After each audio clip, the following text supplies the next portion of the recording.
Hi, hello, and welcome to episode 3 of the Creation Saga concept Cauldron.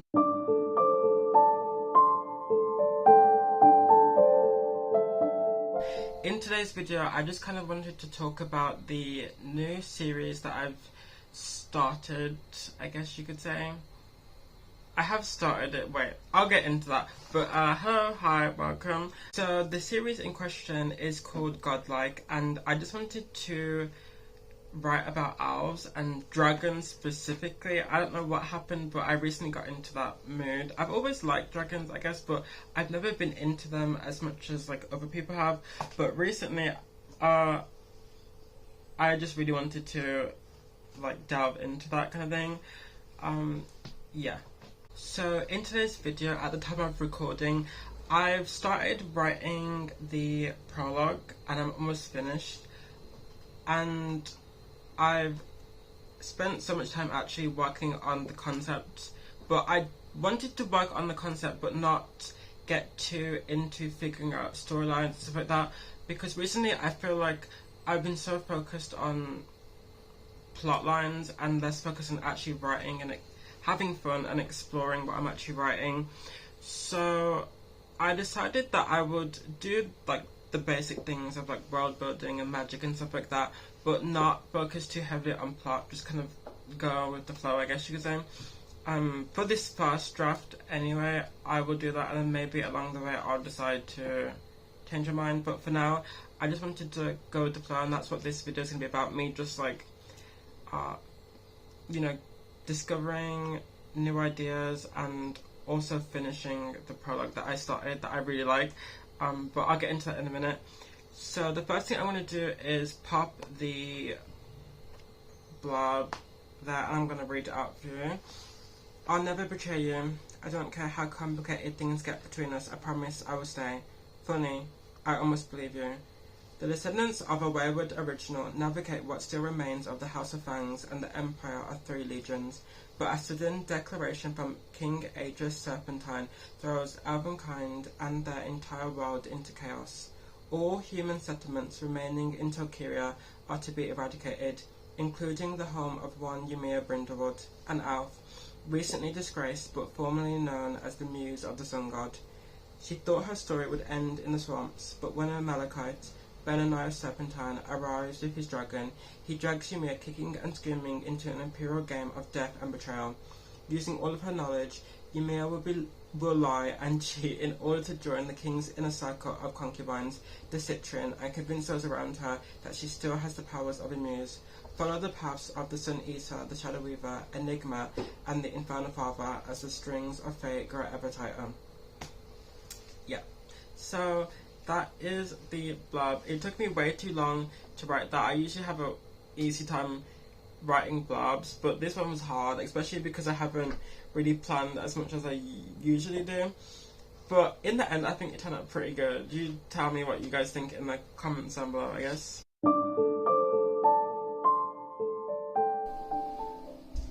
Yeah, I don't want to get too into world building, but there is something that is important to the story. Two things that are important to the story. So one thing is that in the Creation Saga, there was an event known as the Fall of Lucifer, you know that from the Bible kind of thing. And during that time, when the heavens and the demons were done fighting with each other, the world as they know it exploded and shattered into millions of pieces, and these pieces are like individual worlds that are called capitals in my universe, right? And some of these capitals and universes are connected to each other because of certain characters reuniting the worlds together. But this world, Tolkiria, is one of those capitals where it's separated from other worlds, basically. And the second concept I have to talk about is that there were these beings known as originals, and that just means that they were the first of their kind. I think I've spoken about this before, but if I haven't, now you know. And in the world that Tolkiria takes place in, there was a character known as Akiria, and he was one of these originals, and he's a very unique original in that he I'm thinking about how much of a spoiler is it to share. I just came to say that I end up explaining it later in the video anyway, so just wait a couple of minutes and then you'll see why I didn't want to share the information. So instead of my usual just like babbling and world building and stuff like that, I just wanted to talk about the characters because I don't know much about them, and it would just be fun to kind of give you a rough idea of what I'm working with. So the main character and the one that I want to talk about first is Ymir Brindled. Now, I'm gonna put pictures up on the screen. Don't cancel me. These are a lot of them are like AI generated, and I didn't generate them. Just don't cancel me, okay? I just saw the pictures and I liked them and I took them as inspiration, okay? So yeah, Ymir Brindled, she's the main character, and I thought it'd be a cool idea to have a character who like had powers before and then lost them and kind of has to deal with the loss of those powers, but also like find strengths in new talents like her intelligence. So that's who Ymir is. And I also want to do a story that's like focuses on romance, sorry. And so which if you know me, like I don't really like, I always have romance in my books, but I've never written a like solely romance book. No, I'm lying. I've written one before. I hope no one finds it. I wrote one before and it was crazy because it was just less about romance and more about these like drama kind of thing. Anyway, back to the subject at hand. Yeah, that was Ymir, and when she lost her powers, she went to the swamplands. I will put the map on the screen so you can kind of see what I'm talking about, but she originally came from the Red Isles and she moved to the swamplands. And she stayed with a human, and she stayed with two humans actually. Is that better? I don't know why the video... Like, I can see the light flashing and it's annoying me. Wait, there. Is that better? Okay. It's gonna keep happening and I'm annoyed, but I don't care enough. Okay, so the second character I want to talk about is called Ymir. Now, she's a human. I believe she's human, but I'm not sure yet. We'll figure it out. But she is basically a dying woman, and so she took Ymir in and one of our other characters in to kind of look after her while she's dying, but also to give them shelter and kind of teach them some of the knowledge that she has. She has magic and she has powers which is not normal for a human, but just imagine her as like the wise mage who's like mysterious kind of type. The next character, who is not on my notes because I just came up with her as I was writing it, which is why I love not planning things, because you get strange new characters that are really cool. Her name is Mona, and she's like Ymir's sister and best friend, also low-key co-worker because they both like work to nurse Ymir, right? But she's just a really likable character, and she's really sweet and nice, but also like cheeky in a way that I didn't like plan. I really like her character, and I think you guys are really gonna like her too. I think the next person that I should probably talk about is the love interest. So I saw this picture of this guy, he's going to be on the screen, and I was like, okay, I feel like now we have a lot of like love interests who are like dark haired and tanned and blah blah blah blah blah. So I saw this picture and I was like, okay, let's pick a different love interest. So I saw this picture and thought, okay, that's a love interest. So his name is Benaniah Serpentine. The Serpentines are, you know, the kings and rulers of the elves kind of thing. Yeah, that's all I'm gonna say for now. But he's kind of I want it to be enemies to lovers, but not the like enemies to lovers where it's like as soon as they start liking each other, it's just lovers. I want it to be where like it's enemies to lovers, but they still like hate each other.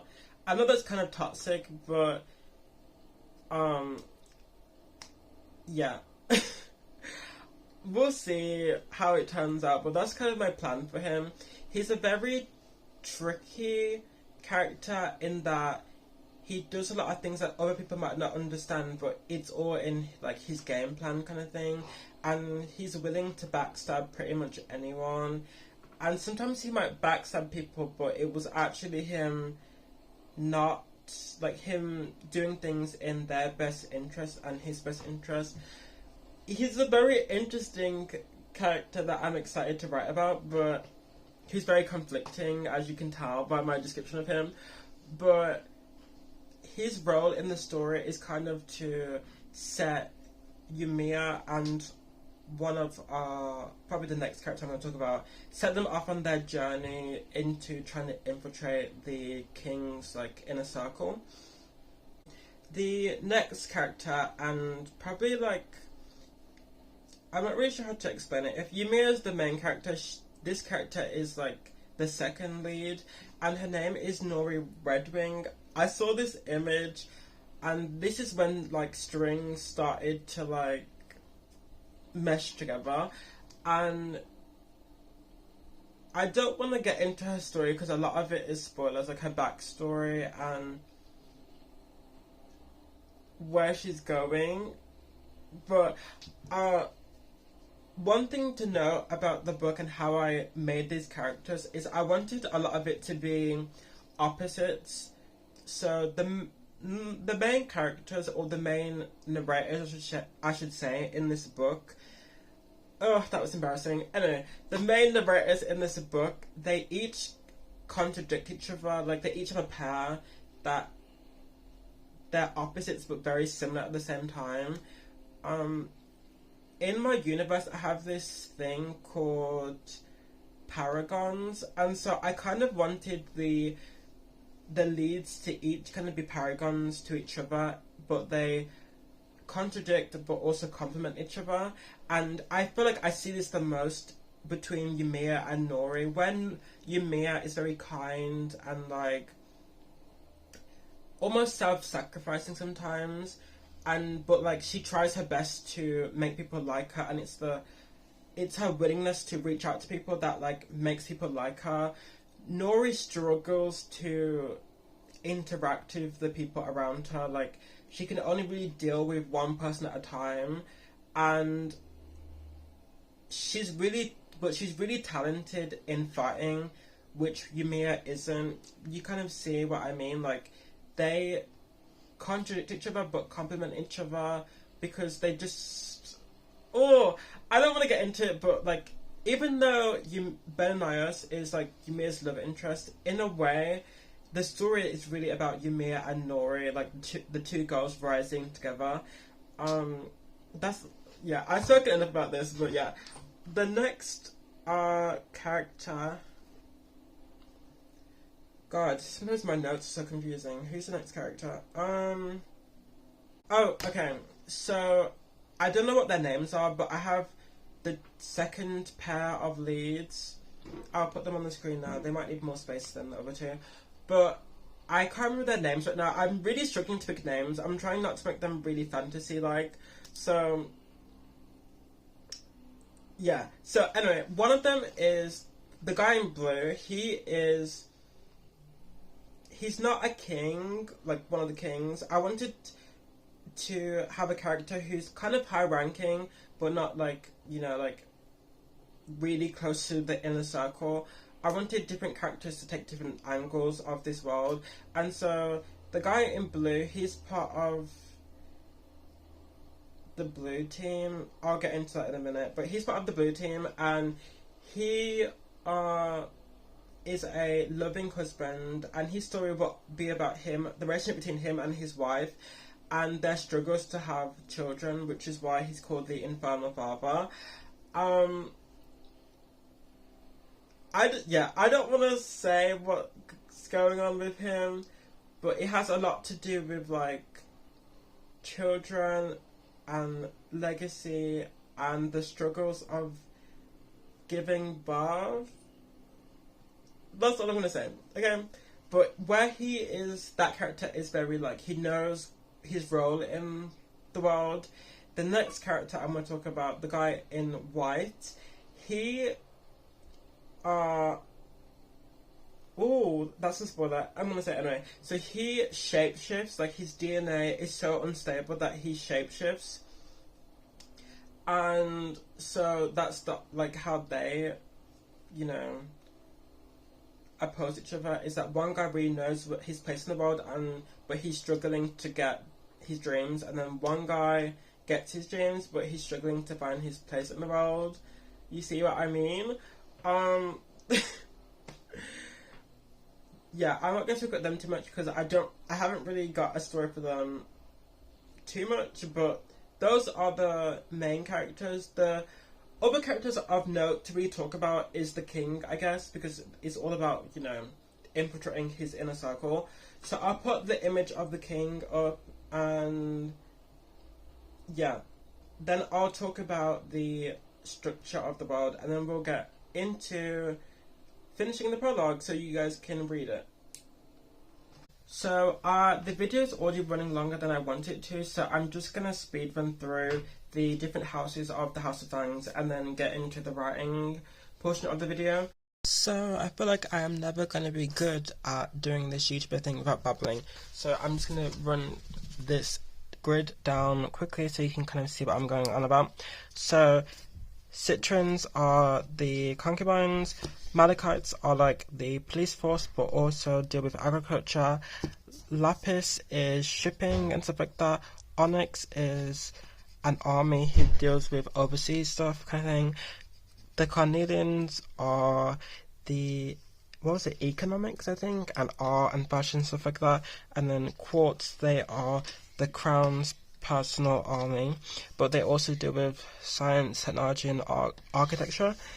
Yeah, I think that's the simplest way to describe what this is. I will put the corresponding pictures of the characters down and where they belong on the grid. Yeah, that's their job. Now I say that these are their jobs, but there's more overlap within the houses, but I just wanted to break it down in a easy way to understand so you can kind of get a grasp of their roles and what they do within the story. So final thoughts before I get into writing is that the dragons, I guess that's the most important thing, they're literally on the book covers. The dragons in this world, their story is very tightly...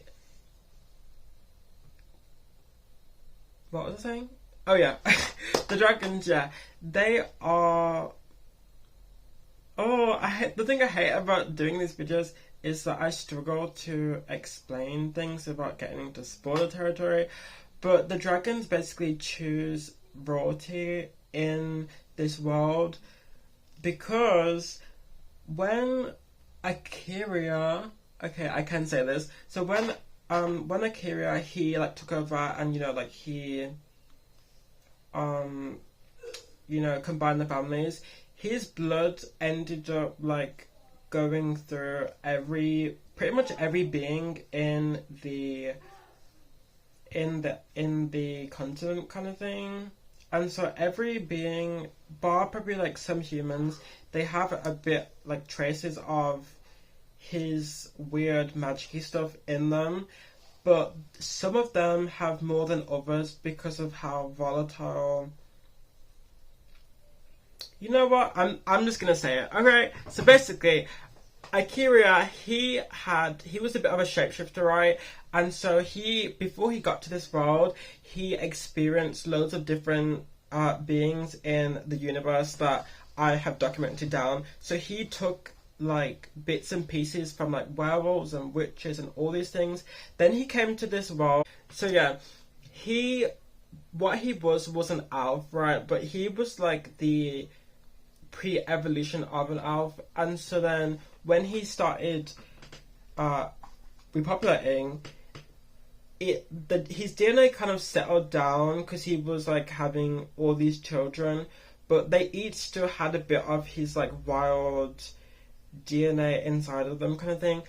And so all the elves in this world, they still have that like ability to like transform and shapeshift. Like their DNA is very unstable, which causes a lot of insecurity in the elves because they started like dying out quicker because they were taking on the lifespans of different life forms, and just all these different issues that would happen if you started like your DNA started changing based on who you were living around.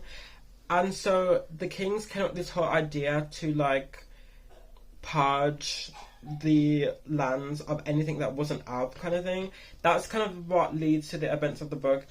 It's the purging of the humans, but the whole like concubine system and stuff like that, it was abolished and then came back because they wanted to kind of like make elves pure again, I guess.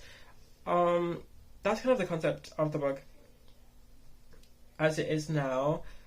What was the other important thing to talk about? Oh yeah, so all the elves have a bit of this like unstable DNA in them, and then ranging from high elves to like literally specks of it in you, it puts you on kind of like a social leaderboard. At the top we have like the high elves, then we have elves underneath that. So elves they're the ones that have very unstable DNA, like they're the ones that fluctuate up and down. High elves are very much just like regular, I guess you could say, whereas the elves, if they live somewhere for a bit, they start like transforming and picking up things from other races. Then underneath that we have the demi-elves. And then below those we have the Kinkira. That is what I came up with. Underneath that we have the Kinkira, and those are people that aren't really elf but still have a bit of that like Akira source in them, kind of thing. So yeah, that sorry, I just went on a whole ramble of explaining. I hope you got that. That's kind of, I'm going to explain it better in the next episode, but I just want to get into writing, and I feel like there's no other way of explaining my thought process without getting that out. Yeah, so we're going to get into finishing the prologue, hopefully today, because I wrote 800 words and then didn't write anything yesterday, so I want to finish it so you can read it, and then, yeah, let's go.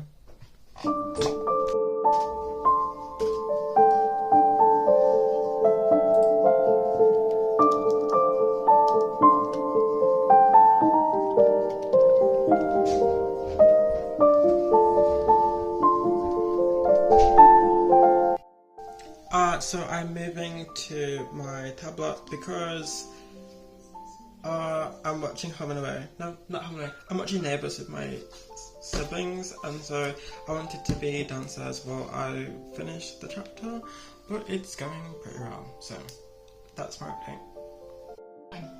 We can't work this out. I still want to apologise. I pushed you to do something you didn't want to do, and I was out of line.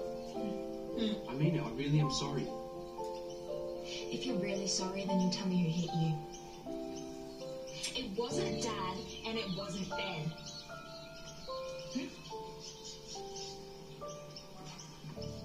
Why can't you just tell me?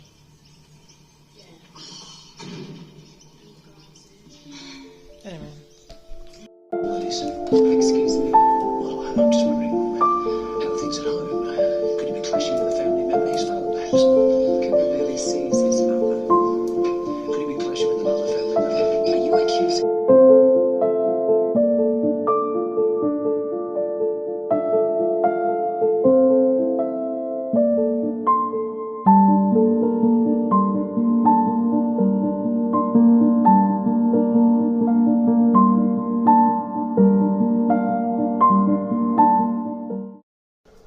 Hello, good morning, good rising, actually good afternoon. So since the last time that I updated, it's been 2 days. Yeah, it's been 2 days. So I only wrote 500 words that first day, and then I got distracted by neighbours. I'm not gonna lie, it was really good. And then yesterday we watched Love is Blind UK. So I've been busy, okay? But the current chapter is at like 1,300 words, and in my brain there's at least like 500 more words to do. So I'm gonna finish that today. But no, I'm gonna finish it today. I'm gonna put that in the universe. I'm gonna finish it today and then come back.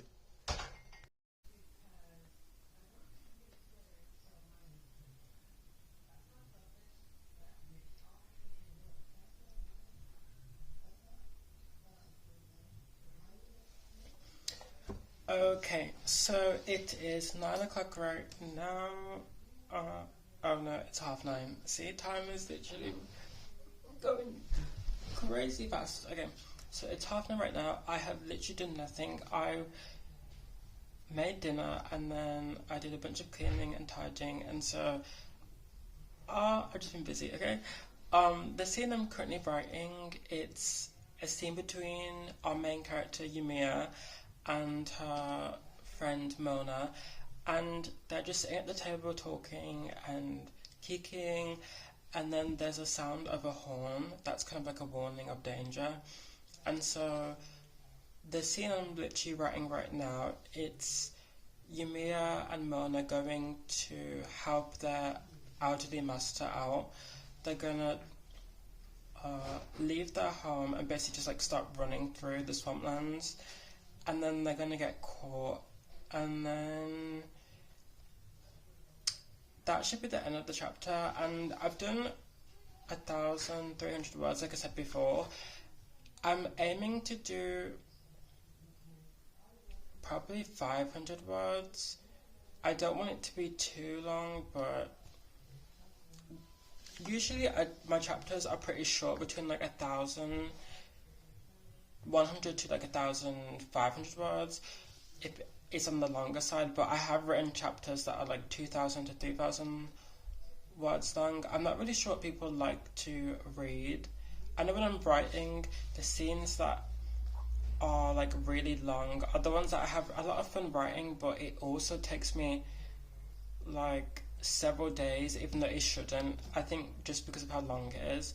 And I know that sometimes when I'm reading other people's books, long chapters kind of bore me depending on what's happening in the scene. So I like to keep my chapters really short, but recently anyway, I've learned that there's a lot of fantasy books, like published books, that are like super long.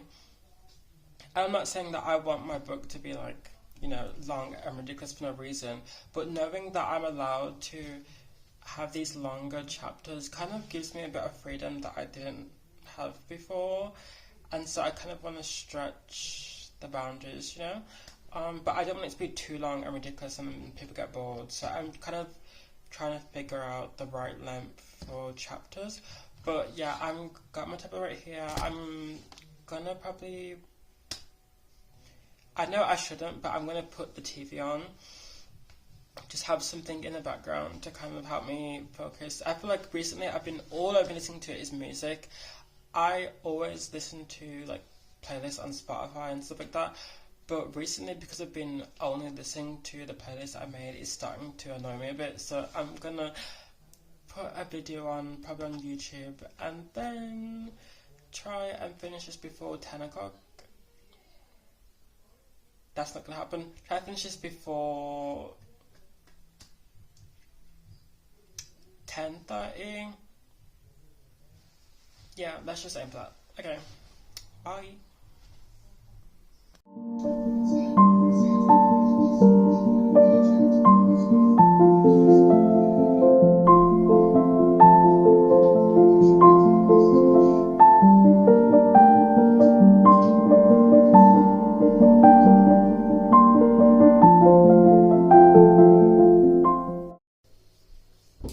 We are currently at 1,000 2,685 words.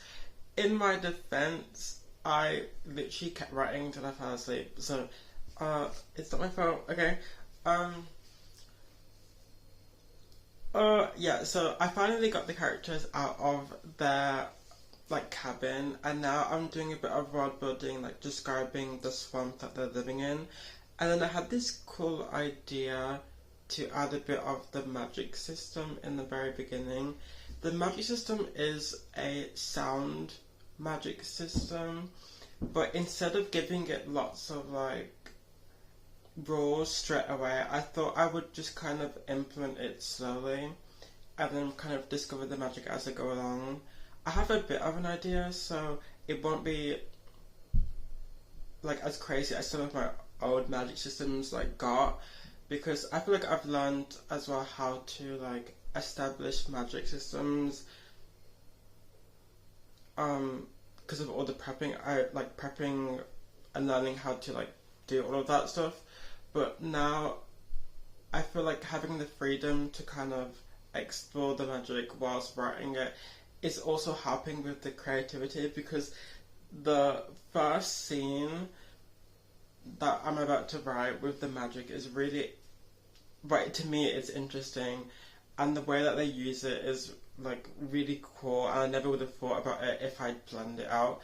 So that's what I'm going to be doing today, but I have other things to do before that, so we'll put a hold on that.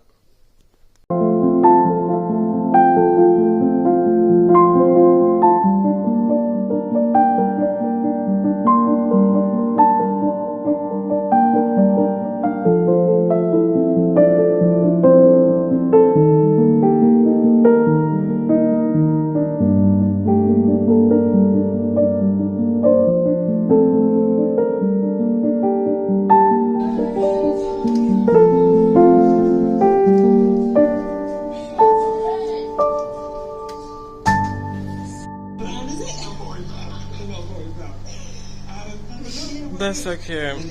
Right. Okay, so it's been a couple of days since I last updated you guys.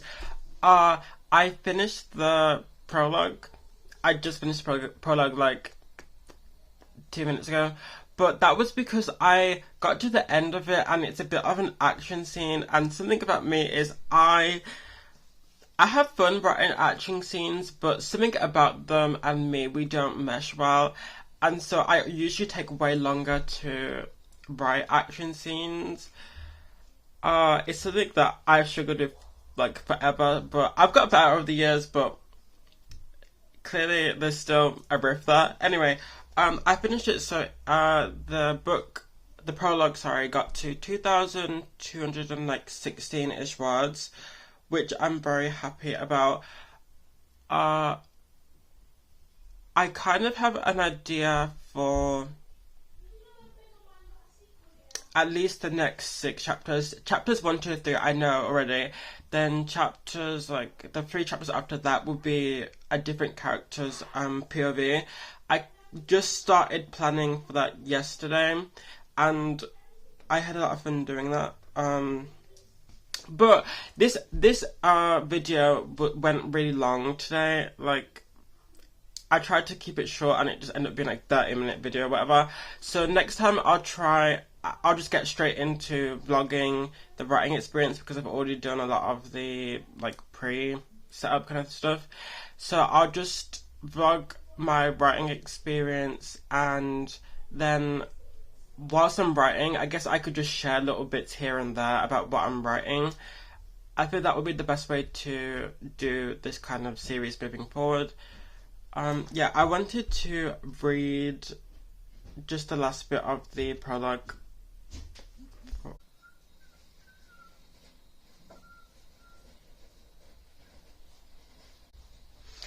Alright,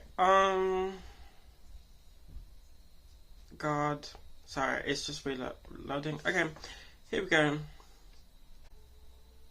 God, I'm so unprepared by that. Okay, we'll start from here. Ymir tightened her grip around the knife she kept hidden up her sleeve to steady her trembling hand. peeking at the strangers to her left whilst keeping an eye on Umi's crazy mane of grey hair that fell well down her back. Up ahead, a mother hugged her daughter tightly, letting her snuggle into the crook of her neck whilst carrying a stuffed toy made of felt that looked like a bug that Yumi had only seen previously on one occasion. The unmistakable red and the unique forewings that looked like broken shards of glass were an exact replica of what a real tiger moth would look like, even down to the tiny little spots on the wings. Yumi smiled at the little girl once she'd been caught, feeling a little better once the girl lifted her dark eyes and smiled back. She was a charming little thing, even waving with her little hand that wasn't latched onto her mother. Yumi meant to wave back, but then slowed down until she was no longer walking, tilting her head towards the canopy of the tree once a large shadow blocked the sun out as it flew overhead. The shift from light to dark was gradual, but she felt every pore in her body sweat as she observed the shadow glide across the sky. It was big, bigger than any living thing she'd ever seen, so large in fact that she questioned if her eyes were deceiving her. There were many things in Tokira that wouldn't be intimidated by its sheer mass, that was for certain, but something else made her grab even tighter onto her concealed weapon. Why was it being so quiet? Yumi dropped her chin, catching a glimpse of Mona, who was mouthing words that weren't accompanied with the sound of her voice. Then, everything made sense. She was just too late to see it. A wall of twin-headed dragon shields emerged from the nearest bank, carried by elven warriors dressed in emerald cloth and golden accents who raised transparent swords across their shields. Yumi flinched when the owls repeatedly tapped their weapons against the shields, covering her ears with her hands at the screeching shockwaves. Looking around, she appeared to be the only one even vaguely aware of the sound, meaning that they were all none the wiser. Between saving the mistress and Mona, there was not enough time. She couldn't do both. "Get down!" she screamed, surprised to discover that she could speak over whatever it was that was dampening their voices. All at once, the shield wall released a whistling shockwave that ripped right through the land like a tsunami, tearing up cabins and trees alike. Yumi felt the river bulge before the walkway splintered beneath their feet, narrowly avoiding losing an eye when one of those pieces sliced her cheek. Splinters and river water dispersed rapidly before trickling down like rain. Then Yumi heard it, the thunderous roar of an imperial dragon circling above. They were too late. The danger had arrived. So, that was the prologue. I'm just gonna end the video here because it's running too long. See you next video. Thank you for watching and bye!